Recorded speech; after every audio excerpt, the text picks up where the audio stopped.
Isang Chinese fishing vessel ang namataang sumadsad malapit sa Pag-asa Island nitong weekend. Hindi masabi ng Armed Forces of the Philippines kung sinadya ito o dahil sa masamang panahon. May unang balita si Chino Gaston. Nitong Sabado sa gitna ng masamang panahon, namataan ng mga mangingisda sa Pag-asa Island ang fishing vessel na ito na sumadsad sa mga bahura wala pang 2 kilometro mula silangan ng Pag-asa Island. Ayon sa Kalayaan Island LGU, low tide noong sumadsad ang barko na sa kanilang pagkakakilala ay bahagi ng Chinese fishing militia. Dakong alas 5:30 ng hapon, natanggal din daw ang barko nang hatakin ng 2 kasamahang fishing vessel. May mga naiwan pa nga doon na parang floating buoy or floating anchor na tinatawag nila. Hindi rin nila mapuntahan ngayon gawa nung malakas daw yung alon. May humilang 2 na Chinese fishing militia rin. Tapos ang ano nila ay patras yung hila nila nung nabahurang barko. Kinumpirma ng Naval Task Force 42 ng AFP ang pagkakasadsad ng barko sa eastern reefs ng Pag-asa Island. Hindi masabi ng AFP kung ang Chinese ship ay sumadsad dahil sa masamang panahon o sadyang isinadsad. Ang residente na si Larry Hugo ang isa sa mga nag-report tungkol sa Chinese vessel. Ang picture nito'y kanyang ipinost sa kanyang social media page. Pangamba niya, baka ginagaya raw ng mga Chino ang sadyang pagkakasadsad ng BRP Sierra Madre sa Ayungin Shoal. Rumisponde rin daw ang PCG sa Pag-asa para makumpirma ang ulat mula sa mga residente at kung posibleng tulungan sana ang Chinese ship. Na-report din po yan ng mga local fisher folks sa authorities.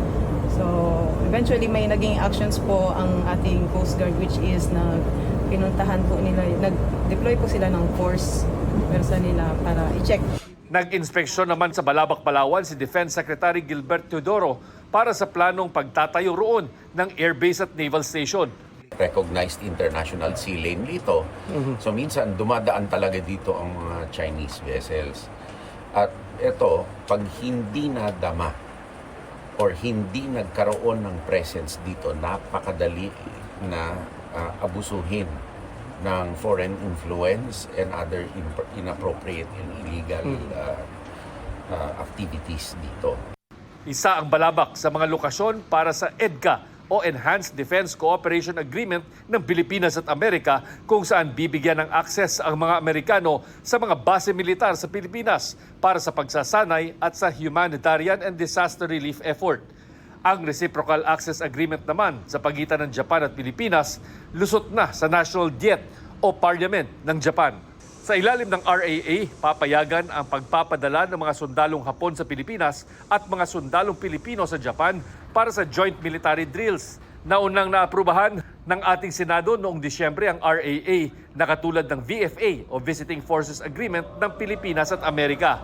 Kabilang ang ito sa mga hakbang para protektahan ang ating soberenya sa gitna ng mga banta sa ating teritoryo, lalo sa West Philippine Sea. Sabi ni PCG Commodore at spokesperson for the West Philippine Sea, Jay Tariela, ipagpapatuloy ng mga susunod na administrasyon ang kasalukuyang paninindigan sa paglaban sa ating teritoryo. Ito ang unang balita, Chino Gaston, para sa GMA Integrated News. Gusto mo bang mauna sa mga balita?